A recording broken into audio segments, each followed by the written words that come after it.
एक 56 वर्ष का बुजुर्ग पुलिस ऑफिसर होता है। वह एक लड़की के पास जाता है जो 24 वर्ष की एक खूबसूरत कैदी थी। बुजुर्ग पुलिस ऑफिसर उस लड़की के पास जाकर कहने लगता है, तुम दिखने में इतनी खूबसूरत हो, फिर तुमने ऐसा क्या काम कर दिया है जिसकी वजह से तुम्हें यहां जेल में कैदी के रूप में रहना पड़ रहा है। बुजुर्ग पुलिस ऑफिसर फिर से कहता है, देखो, ऊपर से ऑर्डर आया है कि तुम्हें जल्द ही कोर्ट में पेश किया जाएगा और तुम्हें उम्र कैद की सजा सुनाई जाएगी। अगर तुम्हारी कोई आखिरी ख्वाहिश है तो बता दो, क्योंकि तुम्हें एक बड़े जेल में ले जाया जाएगा जहां बड़े बड़े मुजरिमों को रखा जाता है।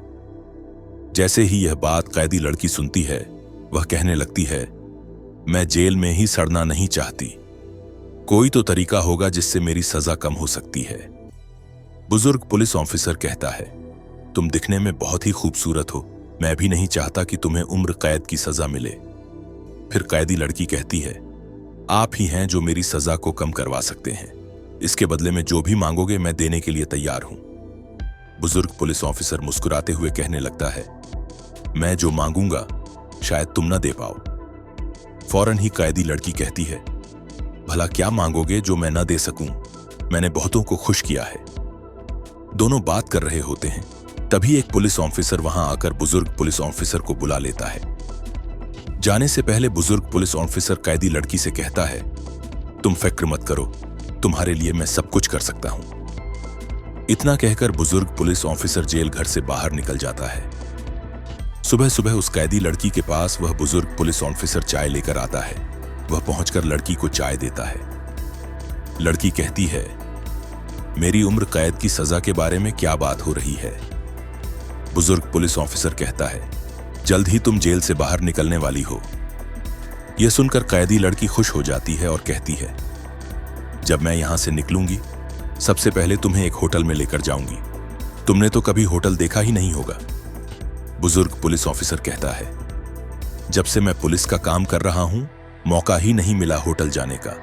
शायद तुम्हारे साथ पहली बार होटल जाऊंगा। फिर बुजुर्ग पुलिस ऑफिसर कहता है, अच्छा, होटल में होता क्या है? कैदी लड़की मुस्कुराते हुए कहती है, जब हम दोनों होटल में होंगे तब तुम्हें पता चल जाएगा। दोनों के बीच काफी देर बात होती है। फिर बुजुर्ग पुलिस ऑफिसर उसे ढककर गाड़ी में बैठा देता है और एक बड़े जेल में लेकर चला जाता है। जब कैदी लड़की जेल घर पहुंचती है तो देखकर हैरान हो जाती है, क्योंकि वह कोई छोटा मोटा जेल नहीं था। उस जेल में बड़े बड़े कैदी रहा करते थे। एक दो दिन बीतने के बाद वह बुजुर्ग पुलिस ऑफिसर उस कैदी लड़की से मिलने के लिए आता है। जब बुजुर्ग पुलिस वहां पहुंचता है तो कैदी लड़की उसे देखकर कहने लगती है, तुमने तो कहा था कि मैं जल्द ही जेल से बाहर निकल जाऊंगी, फिर मैं इस जेल में क्या कर रही हूं? तभी बुजुर्ग पुलिस ऑफिसर कहता है, मुझे माफ करना, मैं तुम्हें इस बारे में बात नहीं बता पाया, लेकिन तुम फिक्र मत करो, जल्द ही मैं तुम्हें जेल से निकाल लूंगा। कैदी लड़की कहती है, तुम मुझे कब तक निकालोगे? अब यहां से निकलना मुश्किल है। बुजुर्ग पुलिस ऑफिसर कहता है, अगर तुम अपने गुनाह के बारे में बता दो तो शायद जल्द ही तुम्हें जेल से बाहर निकाल पाऊं। कैदी लड़की बुजुर्ग पुलिस ऑफिसर को सब कुछ बता देती है।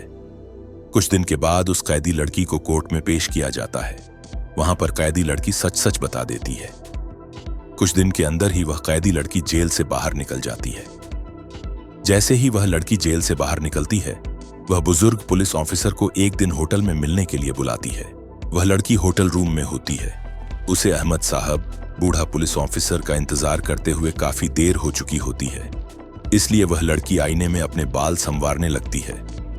कुछ ही देर में अहमद साहब होटल रूम पहुंच जाते हैं। दोनों सोफे पर बैठकर जूस पीते हुए बातें करने लगते हैं। लड़की कहती है, मैं इतने दिन जेल में थी, मैंने आपको अपना नाम बताया ही नहीं। लड़की अपना नाम सलमा बताती है। सलमा फिर से कहती है, आपने अपना वादा पूरा किया। सलमा कुछ कहती उससे पहले ही अहमद साहब सलमा को बेड पर ले जाते हैं। दोनों बेड पर बैठे होते हैं। अहमद साहब कहते हैं, तुम्हारा कोई दोस्त या मंगेतर तो नहीं है? सलमा मुस्कुराते हुए कहती है, मैं जेल में थी, भला मेरा मंगेतर कहां से होगा? मेरा दोस्त तो आप हैं जिन्होंने मुझे जेल से छुड़ाया। कुछ ही देर में दोनों करीब हो जाते हैं। फिर बेड पर बैठकर जूस पीते हुए फिर से बातें करने लगते हैं। सलमा पूछती है, आपकी बीवी कैसी है? अहमद साहब कहते हैं, मेरी बीवी को गए हुए बहुत दिन हो चुके हैं। जब से वह मुझे छोड़कर गई है तब से मैं पुलिस की ड्यूटी करता रहा। इस दौरान मेरी उम्र भी बढ़ती गई। दोनों बातें करने के बाद वहां से अपने अपने घर चले जाते हैं। दूसरे दिन सलमा अहमद साहब को एक क्लब में ले जाती है। वहां पहुंचकर दोनों मजे से जूस पीते हुए बातें करते हैं। क्लब में काफी देर वक्त गुजारने के बाद दोनों वहां से चले जाते हैं। 1-2 दिन बाद अहमद साहब के पास एक कॉल आता है। में एक औरत कहती है कि हमारे घर में चोरी हो गई है। यह सुनकर अहमद साहब फौरन कुछ पुलिस वालों को लेकर वहां पहुंच जाते हैं। जांच पड़ताल करने पर पता चलता है कि उस औरत के बेटे ने ही अपने घर का पैसा चुराया था।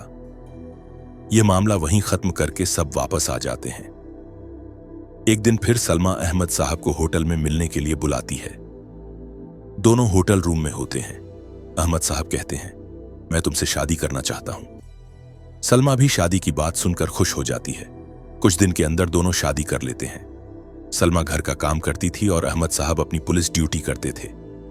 3-4 महीने गुजर जाते हैं। अहमद साहब को उस थाने से दूसरे थाने में ड्यूटी के लिए भेज दिया जाता है। वहां एक लड़की को जेल में रखा गया होता है। अहमद साहब उस लड़की के पास जाकर कहते हैं, तुमने क्या किया जो तुम्हें जेल में रखा गया है? लड़की कहती है, साहब, मैंने जिस लड़के को पसंद किया था उसे मैंने छोड़ दिया। जैसे ही मैंने उसे छोड़ा उसके माँ बाप ने मुझ पर केस कर दिया। इसी वजह से आज मैं जेल में हूं। अहमद साहब कहते हैं, वैसे तुम्हें कितने महीने की सजा दी गई है? लड़की कहती है, मुझे 4 महीने की सजा सुनाई गई है। अहमद साहब कहते हैं, यह तो अजीब केस है।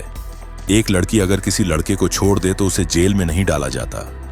ठीक है, मैं तुम्हें आज ही जेल से निकालूंगा। दूसरे दिन ही अहमद साहब उस लड़की को जेल से बाहर निकाल देते हैं। वह लड़की कहती है, साहब, आप मेरे साथ होटल जाना पसंद करेंगे? अहमद साहब मुस्कुराते हुए कहते हैं, मेरे पास अगर वक्त होता तो शायद तुम्हारे साथ होटल जाना पसंद करता। 1 महीने बाद अहमद साहब को कुछ दिन की छुट्टी मिलती है। वह अपनी बीवी के पास चले जाते हैं। दोनों अच्छी जिंदगी गुजारने लगते हैं। एक दिन अहमद साहब का बेटा आ जाता है। उसकी उम्र करीब 22 साल होती है। अहमद साहब की बीवी उस लड़के को देखकर हैरान हो जाती है और अपने शौहर से पूछती है, आपने तो बताया ही नहीं कि आपका बेटा भी है। अहमद साहब कहते हैं, अगर मैं बता देता तो शायद तुम मुझसे शादी न करती, इसलिए मैंने अपने बेटे के बारे में नहीं बताया। तीनों शाम को एक साथ खाना खाते हैं और जैसे ही सुबह होती है अहमद साहब का बेटा चला जाता है। मेरे प्यारे दोस्तों, यह वाकया यहीं खत्म होता है। दोस्तों, सब्सक्राइब करें और बेल आइकन दबाएं ताकि नई कहानियां आप तक सबसे पहले पहुंच सकें। आपकी राय हमारे लिए कीमती है। कमेंट करके जरूर बताइए कि कहानी कैसी लगी। शुक्रिया कि आपने वक्त निकाला। अगली कहानी में मुलाकात होगी।